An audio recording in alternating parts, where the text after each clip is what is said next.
Assalamu alaikum wa rahmatullahi wa barakatuhu. This is your brother Mikael Ahmed Smith here from Qalam. If you enjoy listening to our podcast, please donate to Qalam by visiting supportqalam.com. We love being able to share this content for free, and your donation ensures that we will always be able to do so. Each podcast we produce has thousands of listeners, so the support you give to this community in this effort brings immense reward. You never know who will benefit from your donation. Assalamu alaikum. All right, Bismillah ar-Rahman ar-Rahim. Bismillah ar-Rahman ar-Rahim. Alhamdulillah.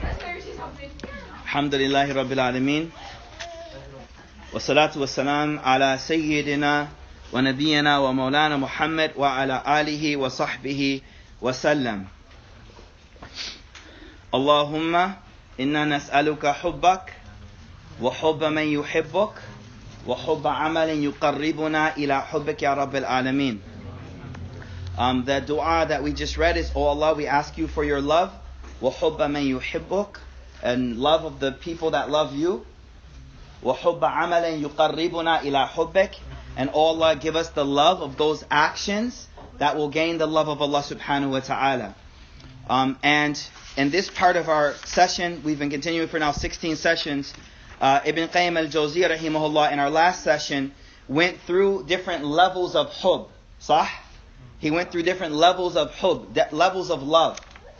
And the reason, briefly, we're going to touch upon it today, but just for those who are new to the class or kind of missed maybe last week's class, the reason why Ibn Qayyim al-Jawziyya rahimahullah is speaking so much about love is he's saying that you will never be able to give up sins.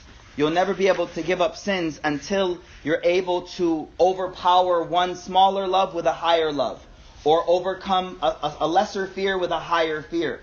So by controlling your loves and by controlling your fears, you're able to motivate yourself and push yourself into the pleasure and the ridwan of Allah subhanahu wa ta'ala. So last week, how many levels of hub did we discuss? How many levels? 5 levels. So now Ibn Qayyim al-Jawziyya rahimahullah, he says, آخر مراتب المحبة. He says there's this one last level of muhabba. So this would be the 6th for those taking notes. The 6th level of love, the highest level of love. And he says, this level is called tatayyum. وهو آخر مراتب. It's a ta ya mim. Tatayyum. It's the last level of hub. وهو تعبد المحب لمحبوبه. And it's when the muhib, the one who's in love, worships the one that they're in love with. And he says this is the highest level of love that you can reach, is when you reach the level where you worship that thing that you love. And if you look at like Pharaoh, for example, we learn like he had the respect and the admiration of his people, but that wasn't enough. What did he want? Worship. He wanted to be worshipped. Because he understood that that's the ghayat of love. That's the furthest extent of love, is that to become the ma'bud, or the thing worshipped by someone. So then Ibn Qayyim al-Jawziyya rahimahullah, he goes into a bit of detail explaining that true إِذَا عَبَدَهُ, he says, وَحَقِيقَةُ التَّعَبُّدِ, the reality of worship, the reality of true worship is الذِّلْ وَالْخُضُوء لِلْمَحْبُوبِ, to humble and humiliate yourself, or humble and lower yourself before the beloved. Before the beloved. فَالْعَبْدِ, he says, the true servant, that title of abd, right? That title of abd. What does abd mean? Like a servant or slave. So he says that title of abd, هُوَ الَّذِي ذَلَّ لَهُ الْحُبِّ. The abd is the one who has been ذَلَّ لَهُ الْحُبِّ. Hub has like pressed him down. ذَلَّ means it put him down, it humbled him. But what did that to that person? The love is what put that person down. الْحُبْ وَالْخُضُوء لِمَحْبُوبِهِ. The true abd is the one who love has just put them down and humbled them before the one that they love the most. He says, وَلِهَذَا, and because of this, based on this, كانت أشرف الأحوال العبد مقام عبودية. He says because of this mere fact, that the furthest extent of love is ta'abbud, to worship. He says, for that reason, the ashraf al-ahwal al-abd, the highest level that an abd, a servant, can reach is to the level that's called ubudiyya. Ubudiyya just means to be in to be a slave to Allah subhanahu wa ta'ala. And he says that, who was that position? Who had that position? Allah subhanahu wa ta'ala, speaking about Muhammad sallallahu alaihi wasallam. Subhanalladhi asra bi'abdihi. Right? Over and over, giving that title to the Prophet sallallahu alaihi wa alihi wa sahbihi wa sallam. Tayyib. So now he moves forward to the next chapter. And he says, La yakunu al-huda. He says, you can never be guided and have guidance. Huda, guidance. Illa bi tafriq bayna anwa' al-muhabba. Until you're able to differentiate between the different types of love. Now, you may be like, whoa. We just talked about 5 different things of love. Those were different what? Levels of love. Right now, what he's talking about, he's like, you won't be able to have guidance to Allah. You won't be able to get close to Allah until you understand that there are different types of muhabba, different types of love. And he says there's 5, but 4 that he wants to focus on. There's 5 types, but there's actually only 4 that he's going to really focus on and talk about. So he says, وَهَاهُنَا أَرْبَعَةُ أَنْوَاءِ الْمُحَبَّةِ. He says, at this point you need to understand that there are 4 types of muhabba, 4 types of love. يَجِبُ التَّفْرِيقُ بَيْنَهَا. He's like, you gotta truly understand the difference between these types of love. فَإِنَّمَا ضَلَّ مَنْ ضَلَّ بِعَدَمِ تَمَيِّزِ بَيْنَهُمَا. The one who goes astray only goes astray because they're not able to differentiate between these different types of love. Is it too warm? Y'all good? It's a bit warm, sah? Yo. Oh, y'all from Texas, man. It's that Dallas. Love and heat, man. It's hot, right? Alright, whatever. Okay, number 1. Ahaduha. Muhabbatullah. Love of Allah. First type. Love of Allah. Now listen to what he says. He says, وَلَا يُكْتَفَى وَحْدَهَا فِي النَّجَاةِ مِنْ عَذَابِ اللَّهِ وَالْفَوْزِ بِالثَّوَابِ. He says this right here is not enough for you to be protected from the punishment of Allah and for you to gain the foes, you know what I mean, being successful with Allah. This first one is not enough. Which one is this? What is it called? Love of Allah, muhabbatullah. So he says, فَإِنَّ الْمُشْرِكِينَ وَالْعِبَادَةِ الصَّلِيبِ وَالْيَهُودِ. He said, people who worship idols, people who worship the cross, people who don't worship all types of things, love Allah. So he says, وَغَيْرُهُمْ يُحِبُّونَ اللَّهِ. There are many that love Allah. So this isn't enough. فهمتم? طيب. فهمت? Number 2. الثاني. محبة ما يحب الله. The second type of love is to love that which Allah loves. To love that which Allah subhanahu wa ta'ala loves. So before we go forward, any like, I know some of y'all go up to, anyone here drink a lot of coffee? Like coffee, like for real? Okay. Oh, thank you so much. Man. Yo. Okay. So the one thing we have to talk about, and we're going to talk about today, is there's some things that are acquired loves. Like that first sip of coffee, especially if it was Starbucks. That first sip was like, how y'all do this? And I came from Jahiliyyah, so there's other things we went through that same. The first one was like, the first one. But then the second one was a little, okay. Then the third one, and before you know it, you've acquired the love for it. And some types of drinks, alhamdulillah, none of you know what I'm talking about here. Alhamdulillah. Some types of, and I only know because of Jahiliyyah, and alhamdulillah, it's only Allah's grace I got through it. I wouldn't want to travel that road again. Because you don't know if you're coming out. Alright, cool. Some drinks, the bitter, the better. You know what I'm saying? The harsher, the better. Astaghfirullah. No, seriously, you have to understand this point here. So the thing I'm trying to explain to you is that he's going to talk, when we talk about cultivating love, you have to understand there's acquired loves too. Because now coffee for me is just like water. And you don't even need sugar or cream or nothing. Right? And because of what you get from it. Right? So the point you have to understand, he's going to talk about this in more detail, but the point you have to understand is many of the loves that we have are acquired loves. They're acquired loves. People of the dunya have acquired loves. So when we talk about love of Allah subhanahu wa ta'ala, I have it. When we talk about love of Allah subhanahu wa ta'ala, we talk about acquired love. And many times you talk about love and people are like, yo, how do I love Allah? Like, how'd you fall in love with that other thing you fell in love with? The first time wasn't nice. You get my point. So listen to what he says. Number 2 was what? Muhibbatu ma yuhibbullah. He says, loving that thing, yuhibbullah, that Allah loves. وَهَذِهِ هِيَ الَّتِي تَدْخُلُهُ فِي الْإِسْلَامِ.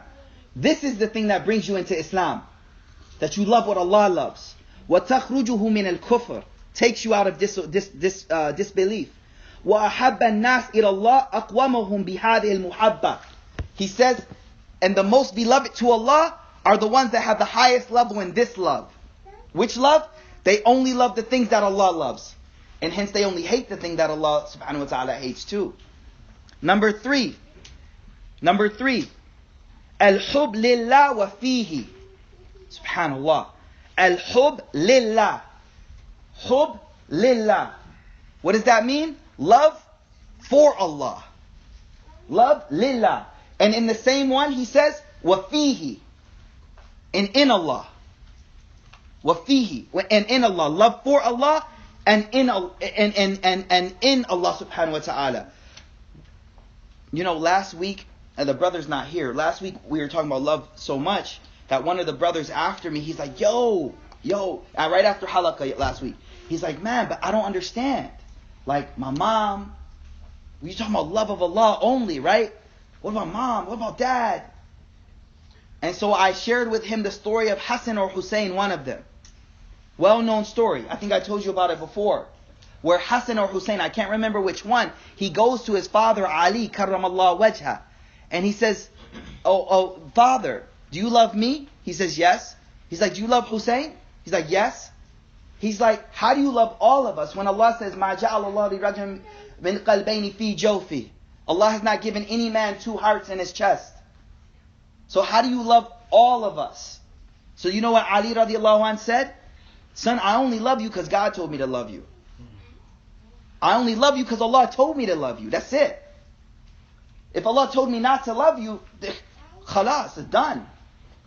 It reminded me of another incident where Abu Bakr as-Siddiq, you know Abu Bakr's father became Muslim later, right? So in the battle of Uhud or Badr, one of them, after his father became Muslim, Abu Bakr's father said, now this may be a little hard to swallow, but in the context of love, I think you'll be able to understand it. The father of Abu Bakr said, he's already Muslim now. He goes, one day they're chilling, so he goes, yo son, you know I saw you on the battlefield in Uhud. I was staying away from you. You know what he's trying to say? Like, I saw you on the battlefield, you were on the other side.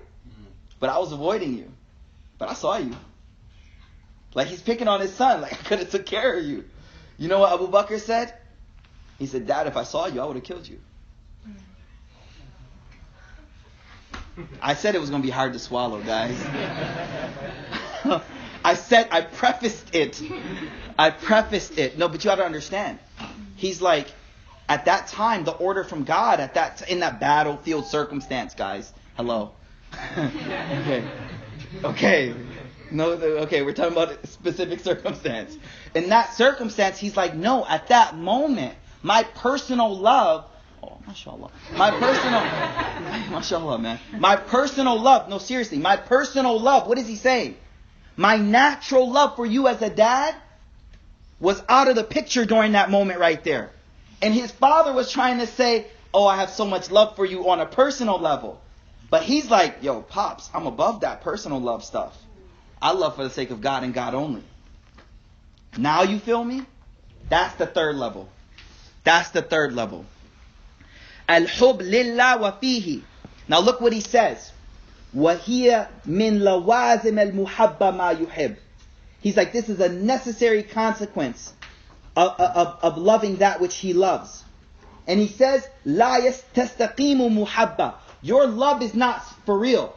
Your love is not for real until مَا يُحِبُّ إِلَّا فِيهِ وَلَهُ. Until you love for his sake and in his sake only.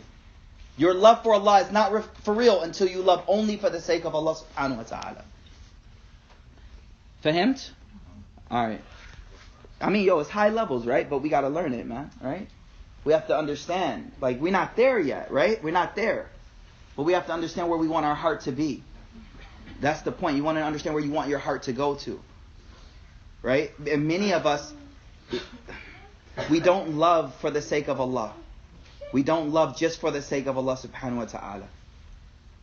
We don't love for the sake of Allah. If you love for the sake of Allah, you would treat that Muslim brother the same way you treat that blood brother. You would treat him the same. But you don't. You don't. Alright, let's go forward. Number 4. The fourth type of love. The fourth type of love. Al-muhabba ma'allah. Al-muhabba ma'allah. To love with Allah. To love something with Allah. وَهِيَ الْمُحَبَّةِ شِرْكِيَّةِ. And this is like a polytheist type love. وَكُلُّ مَنْ أَحَبَّ الشَّيْء مَعَ اللَّهِ لَا لِلَّهِ وَلَا لِأَجْلِهِ. And everyone who loves something with Allah, not for the sake of Allah or because of Allah, فَقَدْ اتَّخَذَهُ نِدًّا لِلَّهِ. That person has made that thing equal to Allah. Let me say that again. Anyone who loves something with Allah and not love that thing for Allah or because of Allah has created a partner with Allah. A partner with Allah. Everyone understand what we're saying here? وَهَذَا مُحَبَّ مُشْرِكِينَ. And he says, وَبَقِيَ قِسْمًا خَامِسٍ لَيْسَ مَا نَحْنُ فِيهِ. He's like, there's one more qism, there's one more category. We're not even talking about this category. What is it? Al-muhabba tib'i. Natural love. Natural love. وَهِيَ مَيْلُ الْإِنسَانِ إِلَى مَا يُلَائِمُ تَبْعِهُ. You love that thing which naturally is a part of you or associated with you or whatever it is. He's like, we're not even talking about those things whatsoever. We're not even talking about those things whatsoever. فَتِلْكَ لَا تَذُمْ. He's like, loving those things don't harm you. Listen closely. Loving those things won't harm you. What does he say? Let me give some examples. He says, كَمُحَبَّةِ الْعَطْشَانِ الْمَاءِ. The way someone who's thirsty loves water. وَالْجَاءِ طَعَامِ. Someone hungry loves food. وَمُحَبَّةِ النَّوْمِ. The way we love sleep. Right? وَالزَّوْجَةِ. The way you love wifey. وَالْوَلَدِ. The way you love the kids. Right? All of that is natural. فَتِلْكَ لَا تَذُمْ. He's like, those things won't harm you. Hold on. إِلَّا إِذَا شَغَلَتْكَ عَنْ مُحَبَّتِهِ. Except if it busies you from loving Allah. If you loving that kid so much that it stops you from going to Isha tonight, there's a problem there. That's why when they describe the Prophet ﷺ, Aisha says, he was chilling with us at home, he was joking around, he was playing around, and the moment the adhan went on, كَأَنَّهُ لَمْ يَعْرِفْنَا. It was as if he didn't even know who we were. Well, I don't think y'all got that. She's saying he was with us, he was enjoying time, he was playing at home. Who? Prophet ﷺ. The moment the adhan went on, she says, كَأَنَّهُمْ لَمْ يَعْرِفْنَا. As if he didn't even know who we were. Adhan, I'm out. I'm out. So all he's saying is loving all that stuff is beautiful. As long as it doesn't distract you from loving Allah subhanahu wa ta'ala. Okay, that chapter is done. Next chapter. The next chapter, he speaks about a certain level called khulla. The word khulla comes from khalil. What does khalil mean? Friend. So the word khalil, which means friend, actually comes from the word khalal, which means to intermingle. So you know you do khilal of your beard? When you do wudu, they call it khilal. When you run your fingers through, that's called khilal. So khallala, a khalil is someone you mix with. A friend, a khalil, in Arabic is someone you mix with. That's where the word khalil comes from. Right? So he's talking about a level now which is called khulla. But before we talk about this level, this ain't an average level. In fact, he says there's only 2 people that had this level. In all of Allah's creation, 2 people had this level of khulla with Allah. Take a guess. There you go, y'all got it, mashallah. Listen what he says. For those who didn't hear, Ibrahim alayhi salatu wasalam and Muhammad sallallahu alayhi wa sallam. Shuf, look. ثم الخلة وهي تضمن كمال المحبة ونهايتها. He says خلة. This encompasses the highest extent of love and the end of love. بحيث, because لا يبقى في قلب سعة لغير محبته. He's like, because there's no room in the heart for anything other than the love of Allah subhanahu wa ta'ala. That's the definition of khulla. He says, بحيث, there's no room in the heart. There's no more room.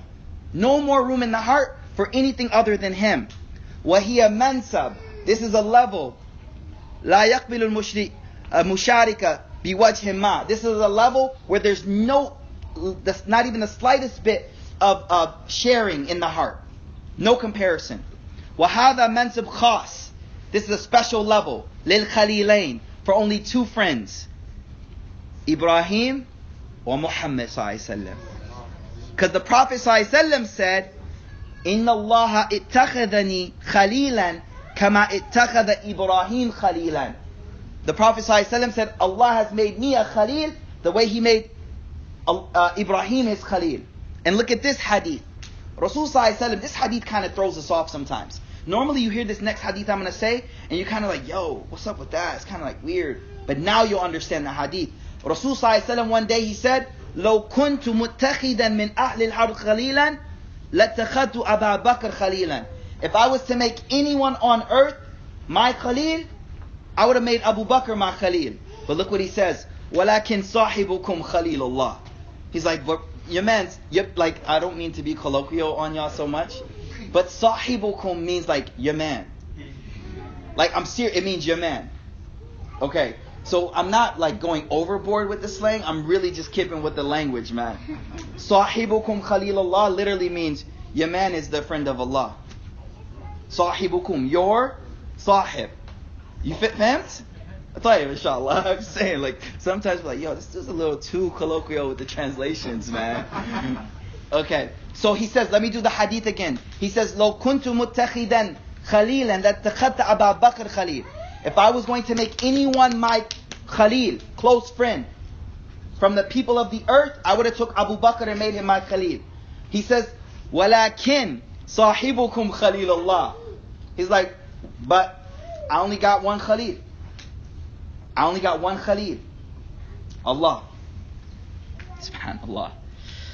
So, one last thing I want to highlight before we look at Ibrahim. What were the last words of the Prophet ﷺ? Ila rafiq al-a'la. What's a rafiq? Friend. The last words. The last words. When the angels came and asked his permission, can we take your soul? The angels didn't take his soul. The angels asked permission. The Ya Muhammad, we would like to take your soul. And what did Rasul ﷺ say at that moment? That moment where he's leaving behind Aisha. He's laying on the chest of Aisha. His head is right here. On the chest of Aisha. And the angels come and ask him, can we take your soul, O Muhammad? Allah wants to be with you. Allah wants to be with you, Ya Muhammad. Can we take your soul? And at that moment, Rasul ﷺ says, Ila rafiq al-a'la. Take me to the highest friend. Take me to the highest friend.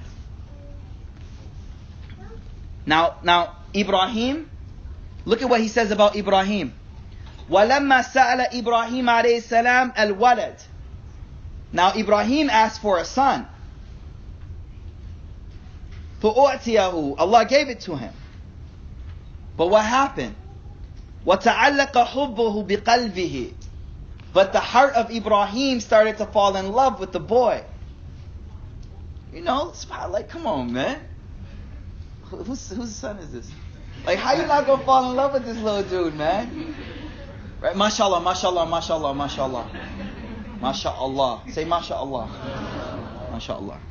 So when Ibrahim asked for a son, right? Asked for a son. And wallah, brothers, yo, you don't know yet, man. Most of y'all young, no kids. But when you got a little like rolling shotgun, yo, it feels great. Yo, see my man, yo. You know? You'll get there, inshallah, man.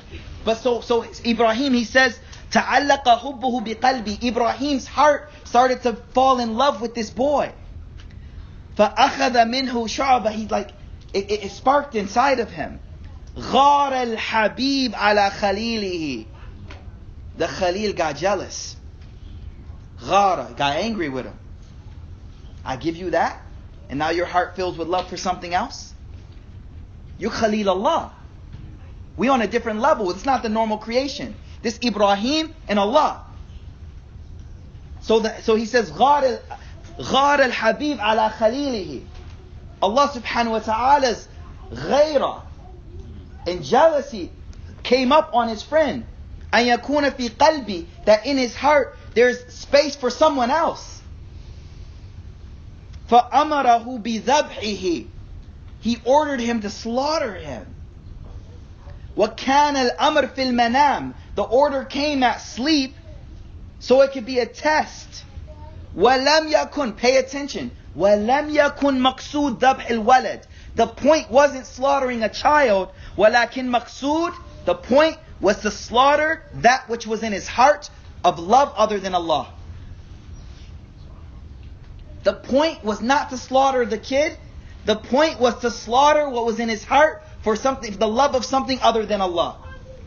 في قلبه ليخلص القلب لرب. So his heart is pure for God, only for Allah. Only for Allah. فَلَمَّا بَادَرَ الْخَلِيلِ.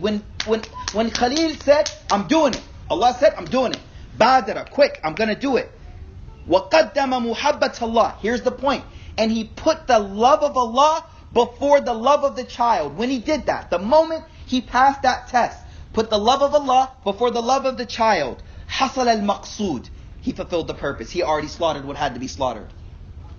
You get it? He already slaughtered what had to be slaughtered. And what had to be slaughtered was his love other than the love of Allah. So at that point, فَرَفَعَ الذَّبْ. The dhab was taken away. You did what you're supposed to do. It's done. But the point was he had that position and Allah didn't want that love. They didn't want any joining in that heart. It's only for Allah subhanahu wa ta'ala.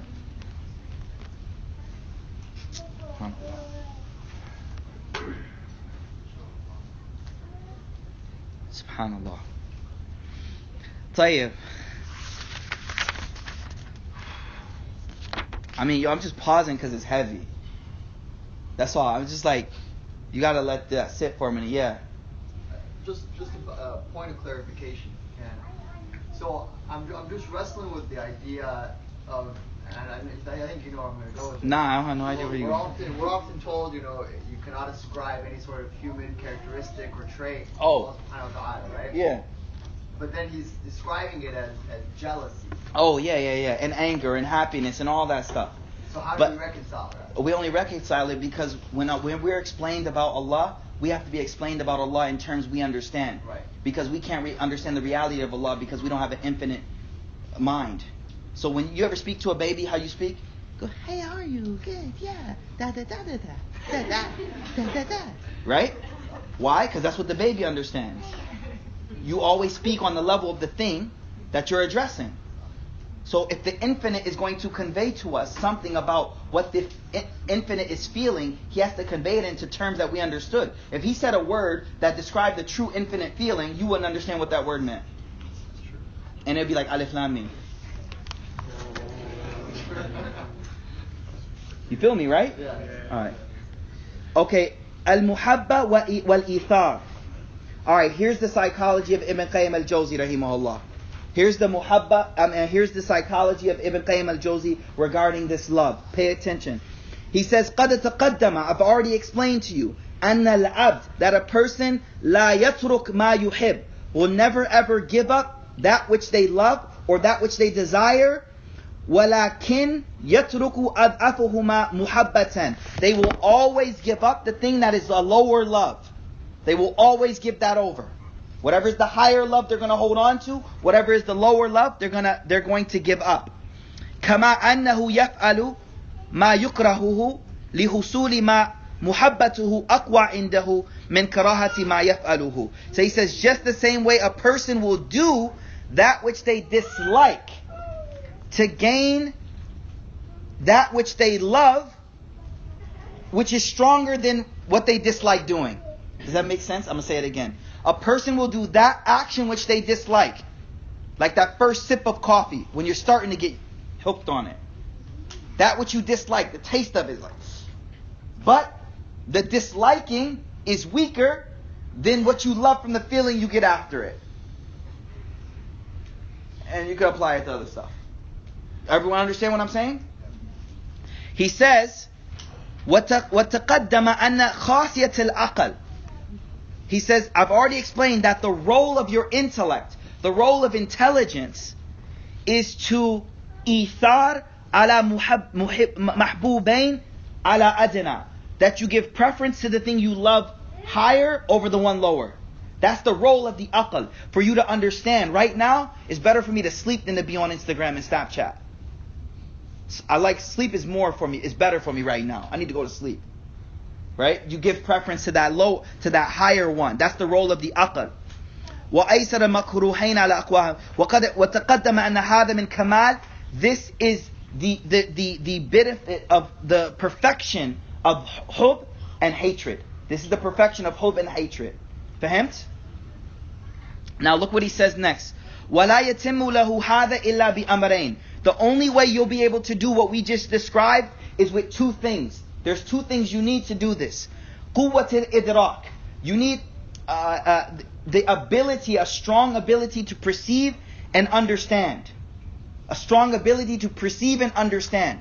Like you're sharp, you're smart, you perceive and understand. Number two, but that's not enough.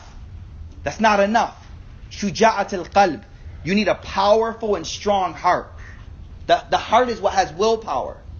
The heart is what has that push. When you know something but you just can't do it.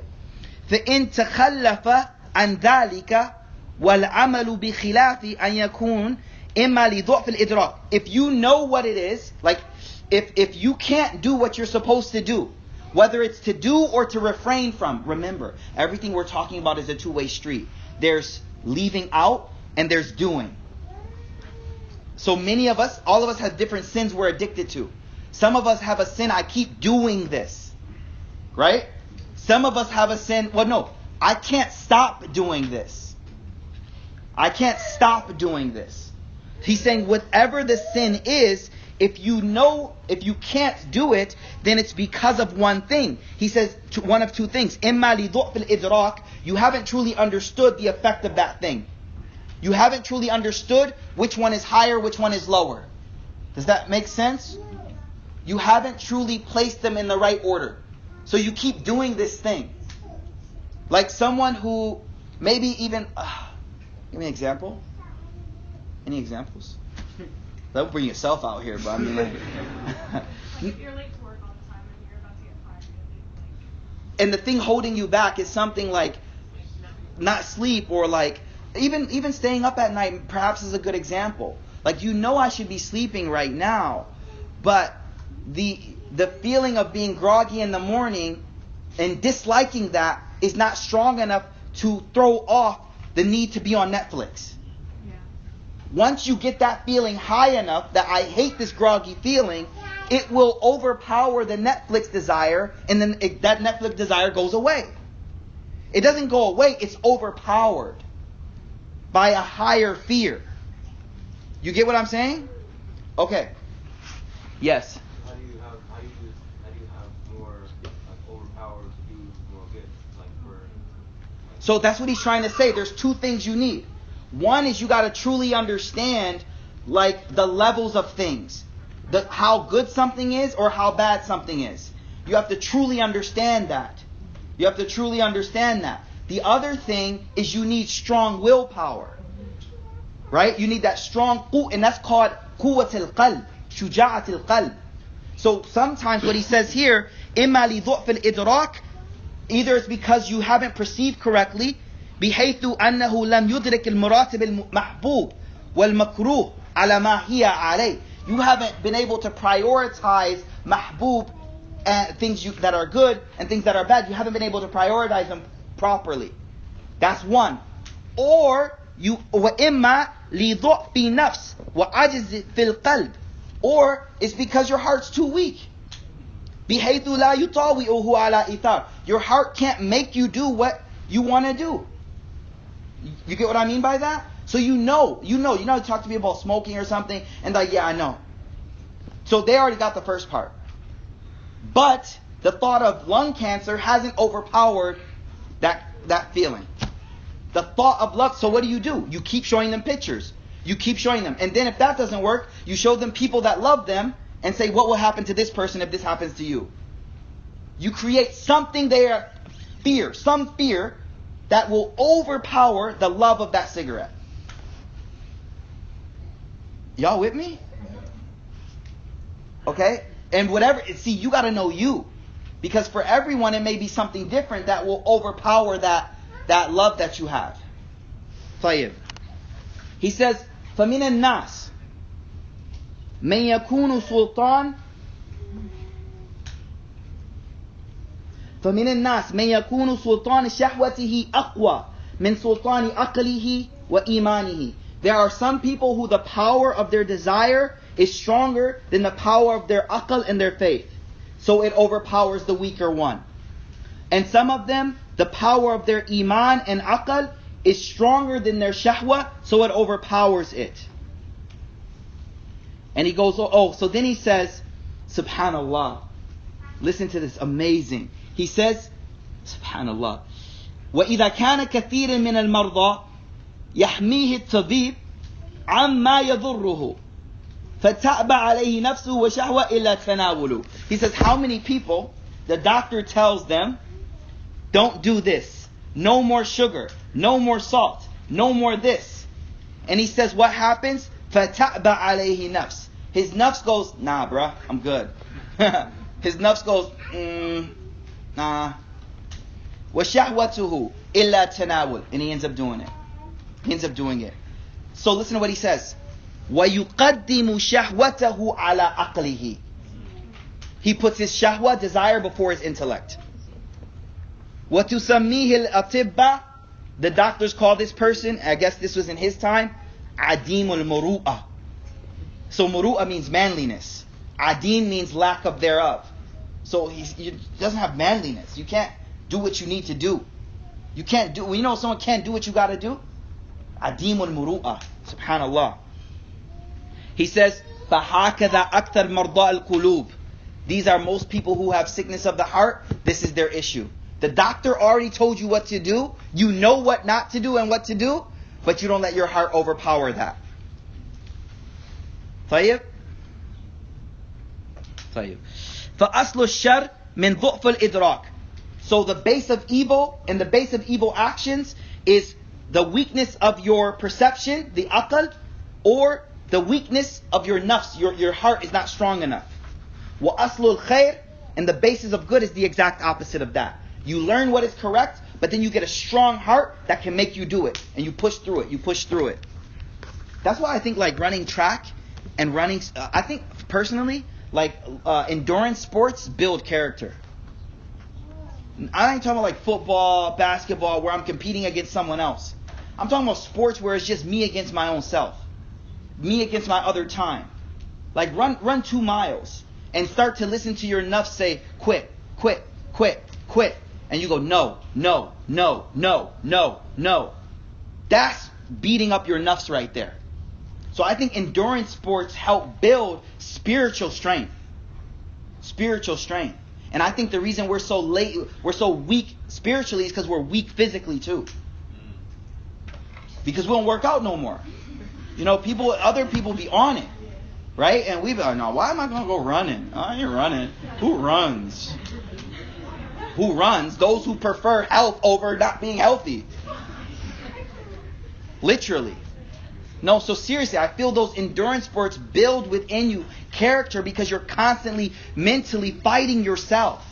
And that is spiritual jihad. It's literally overpowering yourself. Tayyib. How long has it been? Oh, that's that. 40 minutes? We're good, y'all.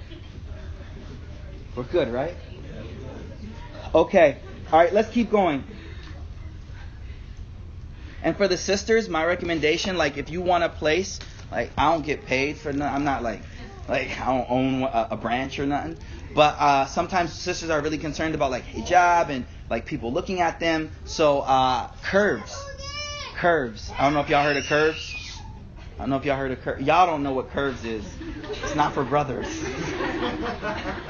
You ain't worried about your curves, okay? No, it's really good. It's really good for sisters. They even put up like something over the window so people can't see in, and it's only women in there working out and stuff. So like if you're really concerned about that, then that's like an option for that, right? But I think it has an effect on our ruhani, our spiritual aspect as well, because it builds that endurance. It builds that mentality of going against what my nafs wants to do. Okay? All right. Anyways. Okay. So he says, listen, فَالْحُبْ وَالْإِرَادَةِ, love and your willpower is the beginning of every action.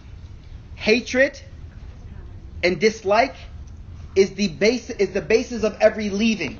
So two types of actions, two types of orders. Things that we're supposed to do and things we're not supposed to do.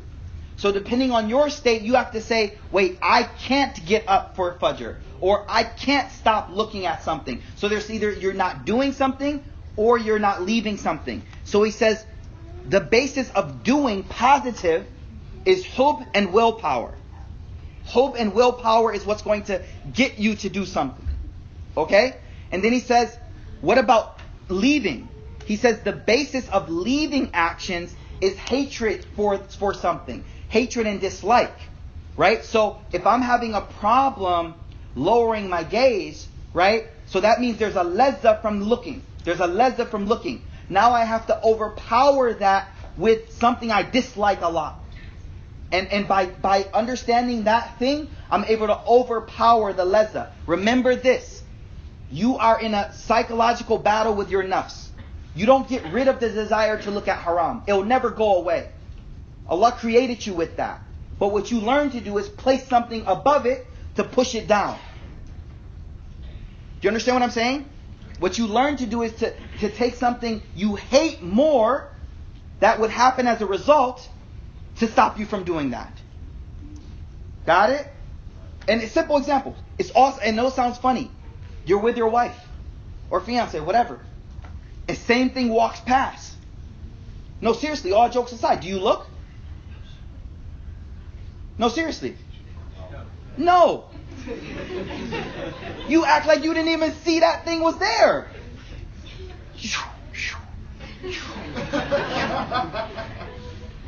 How? Why? What happened?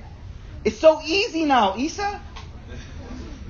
Why is it so easy at this moment? Because there's a greater fear overcoming the pleasure of that look. No joke. Seriously. That same psychology you got to apply to whatever you're having problems with doing in your deen. There's a greater fear. And I'm not even being funny here. I'm being very serious. There's a greater fear at that moment. Or there's a greater love. My wife's there, so I didn't see it because there's a greater love. Or I didn't see it because I'm afraid of losing your love. Okay, cool. How about that one? You understand how we're using? You understand how you got to take control of your own spiritual state? You have to be the one controlling that. Based on where you are with your deen. And you have to use these things to overpower different feelings that you have. Tayyib. Okay. So he says, وَهَاتَانِ الْقُوَّتَانِ فِي الْقَلْبِ aslu sa'ada wa shaqawa. He says these two things I just taught you, right now, these last two things are the basis of you being successful in paradise or being shaqi, wretched. That you understand your loves and use them to push you, and you understand your fears to make them stop you from doing something. Okay. A little bit more, okay? Inshallah? Yeah, a little bit more. Okay. Okay, so look what he says next. وَكُلُّ وَاحِدْ مِنَ الفعل وَالتَّرْكِ. He says both action, positive action, and refraining from action, ikhtiyariyain. There are two things you have, they're ikhtiyari. You have control over them. Then a person will give preference. Again, he's reiterating a bit. مِنْ حُصُولِ الْمَنْفَعَ الَّتِي يَتَلَذُّ بِحُصُولِهَا. A person will give preference to gaining a benefit which gives them pleasure. Or they will give preference to losing something that causes pain. لِهَذَا يَحْصُلُ لَهُ الشِّفَاء بِزَوَالِ. That thing which will cure them by losing it. What he's saying here is pretty much the same thing. That he's using the word shifa. That al-zawal alam, to take away the pain of something. Sometimes what you're doing is you're looking for the cure of that thing. You're looking for the cure. يَحْصُلُ لَهُ الشِّفَاء. So what he says here is shafi'u sadri wa shafi'ul qalbi. We call these things that give us solace, we call these things that give us comfort, shafi, because it gives us that shifa or cure from the thing that we've lost. وَهَذَا مَطْلُوب يُؤَثِّرُ الْعَاقِلِ بَالْحَيَوَانِ. He says a person of intellect will always give preference over this matlub, this thing that they seek out. He says, وَلَكِنْ, pay attention to this. Many people make a mistake, a major mistake. They seek out gaining pleasure, which is followed by a deep pain. They seek out a pleasure which is followed by an immediate pain. فَيُؤْلَمْ نَفْسَهُ. So they harm themselves. They harm themselves. حَيْثُ يَظُنُّ أَنُّ. Because they think they're gaining pleasure and curing their heart, but in reality it's followed by further sickness. Say it again. Let's use the looking. Let's use the looking at haram. You look at something, right? Because that desire is inside of you. You look at it, right? Now it gives you a moment of lezza. A moment, a fraction of a second of pleasure. But immediate after it is nadama, remorse, regret. What we all spoke about like in class number 10. The effects of looking at haram. What it creates inside of you. The immediate after effect is a negative effect. So the very thing that you thought was a cure to that feeling you had inside actually was the disease being planted back inside of you. Does that make sense or no? Okay, I'm going to say it one more time. At the moment that something haram is presented to you, there's a desire to do it and a feel that I'll get pleasure from it. So I'm taking that thing, I'm doing that thing because of the shifa or cure that it's going to alleviate from me. It's going to alleviate some desire in me and satisfy something. Right? That's why we do it. That's why we do whatever we do. But the reality of that thing is that it's one of those things that immediate after it is a greater alam, a greater pain. A greater pain. And just think about things you eat that aren't healthy for you. You eat like Doritos or something, like the whole bag. Those moments were like, it feels so good, it feels amazing. But then afterward, there's a greater harm there. So the Dorito you thought was actually punishing you. Is it kind of like smoking? I was exact same. That's a great example. Smoking. Like it's that you think it's the cure. It's not the cure. It's the disease. Because of what follows it. So look what he says. وَهَذَا شَأْنُ مَنْ قَصَرَ نَظْرُهُ. This is the situation with people who are short-sighted. These are short-sighted people. They can't look beyond the moment. They can't look beyond the moment. نَظْرُ عَلَى الْعَاجِلِ وَلَمْ يُعَاقِدْ أَوَاقِبْ. They can't look far-sighted. They can't look 20 years from now. Wallahi. So listen to this. Go on Google. I'm sure some of you have already did it. Go on Google and check out the chocolate. No, was it marshmallow? Where's my wife? Chocolate chips or marshmallow? Marshmallow. The marshmallow instant gratification thing with children. Just go on Google, type marshmallow children. It'll come up on YouTube. And what it is this. It's well-known study. What they do is they put a kid in a room, right? There's marshmallow on the table, right? They walk in. They say, hi, how are you doing? He's like, I'm fine. He's like 4 years old, 3 years old, right? And they say to the kid, they do different ages. They say, hey, here's a marshmallow. You can eat it now when I walk out the room. Or when I come back in the room, I'll give you 2. You have 1, I'll give you 2. Right? And they leave the room. Now, and the camera's on, and it's hilarious. It's hilarious because you see little versions of me and you. Wallahi, you see yourself. Wallahi, you see what you do with the dunya. And Allah says, put this down, I got you. And you watch what they do in that video. Some of them, they pick it up, they lick it, put it back. Some of them are just like, as soon as he closes the door, like, done. I don't care nothing about the future. Now, from a psychological perspective, my son Qasim doesn't have the neocortex development to understand tomorrow's pleasure. He does not have the neocortex development to understand tomorrow's pleasure. Am I right? I mean, you guys, most of you, yes, right? He cannot understand. It doesn't work. You can't tell Qasim, my 2-year-old, I'll give it later. The word doesn't mean anything. No, I'm serious. It doesn't mean anything. It has no meaning. Now, Maria, who's 4 or 5, she knows what later means. So there's a point where instant gratification should, in children that are given love and taken care of, they should normally progress to the point where they, at 4 or 5, they should start to understand delayed gratification. But at a certain age, you can't even understand delayed gratification. Now, how does that apply to me and you? Some of us are literally 3-year-olds when it comes to spiritual development. We cannot understand delayed gratification when God tells it to us. It makes no sense to us. Why would I not have it now if I could? You get what I'm saying? So the same way that child hasn't developed the neocortex, you don't have the spiritual neocortex to understand that you may get something tomorrow which is better. Fahamt? So he says the role of the aql. Man, subhanallah, man. I think we're going too fast, yo. Yo, write that down, man. Al-ilmu sayd. Wal-kitaba qayduhu. Imam Shafi said, ilm is sayd. Ilm is like an animal you're hunting. And writing it down is how you capture it. It just runs away. So you go home like, what's the halaqah? And like, kids and marshmallows, yo. Kids and marshmallows, yo.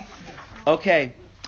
So yeah, that's beautiful, man. He says, وَخَاسَةُ الْعَقَلِ. The khasa of the aqal, the role of the aqal, an-nadir fi awaqib, is to look further ahead. Look ahead. فَأَعْقَلَ النَّاسِ. The most intelligent of people are those who can give preference لَذَّتِهِ وَرَاحَتِهِ عَاجَل. The one who can give preference to later raha, chill, relaxation, and lazzat, pleasure, over the quick, short one. And he goes on, and the lowest of people, he goes, I'm going to read one last thing and we'll call it a night, inshallah.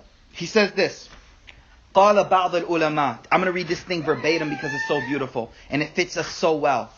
Ibn Qayyim al-Jawziyah, he says, قال بعض العلماء. Some scholars say, one scholar said actually, فكرت فيما يسعى فيه العقلاء. I thought about the things that that intelligent people strive after.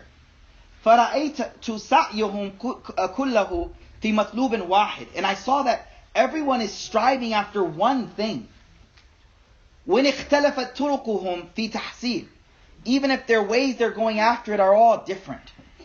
رأيتهم جميعهم إنما يسعون في دفع الهم والغم عن أنفسهم. I noticed that every single person, in all that they're struggling for, are all striving to push away worries, gham and sadness from themselves. That's all they're trying to do. Every person. Push away worries and sadness from themselves. He says, فَهَذَا. This person, بِالْأَكَلْ وَالشُّرْبِ. All they do is eat and drink to take it away. This person, بِالتَّجَارَ وَالْكُتُبِ. All they do is business and books. This person, بِالنِّكَاح. This person, all he wants is intercourse. That's it. وَهَذَا بِالسِّمَاءِ الْغِنَاءِ. This person, I'm just going to use music. That's it. وَأَصْوَاتُ الْمَطْرَبَةِ. Beautiful voices. وَهَذَا بِاللَّهْوِ وَاللَّعْبِ. This one, games and sports. That's all they do. فَقُلْتُ. So he's saying everyone's trying different methods to get one thing. He says, فَقُلْتُ هَذَا الْمَطْلُوبِ مَطْلُوبُ الْعُقَلَاءِ. This thing that they're seeking, the intellectual people are seeking it. وَلَكِنَ الطُّرُقْ كُلَّهَا غَيْرُ مُوصَلَ إِلَيْهِ. But none of these pathways are leading to what they're all striving for. None of them reach that. It's not what they get from it. بَلْ أَكْثَرُهُمْ إِنَّمَا يُوصَلُ إِلَى ضِدِّهِ. Majority of them end up at the opposite. وَلَمْ أَرَى فِي جَمِيعِ هَذِهِ الطُّرُقِ طَرِيقًا مُوصَلَ إِلَيْهِ إِلَّا. He says, I've only found one path that leads to that goal. Al-iqbal ala Allah. Turning to Allah. وَمُعَامَلَتِهِ وَحْدَهِ. And dealing with Him. وَإِثَارِ مَرْضَاتِهِ. And putting what He loves before everything else. فَإِنَّ سَالِكْ هَذَا الطَّرِيقِ. The one walking on this road. فَإِنَّ سَالِكْ هَذَا الطَّرِيقِ. إِنْ فَاتَهُ حَدُّهُ مِنَ الدُّنْيَا. If he loses everything from the dunya, فَقَدَ ظَفَرَ. He has been successful. بِحَظِّ الْعَالِيَةِ. Because he got something higher. الَّذِي لَا يَفُوتُ مَعَهُ. Which when you have that, you haven't missed anything. وَإِنْ حَصَلَ لِلْعَبْدِ حَصَلَ لَهُ كُلَّ شَيْءٍ. If you get this, you got everything. وَإِنْ فَاتَتْهُ. But if you miss this, if you miss Allah, if you miss seeking Allah, فَاتَتْهُ كُلَّ شَيْءٍ. You lost everything, guys. You lost everything. Even if you get everything else.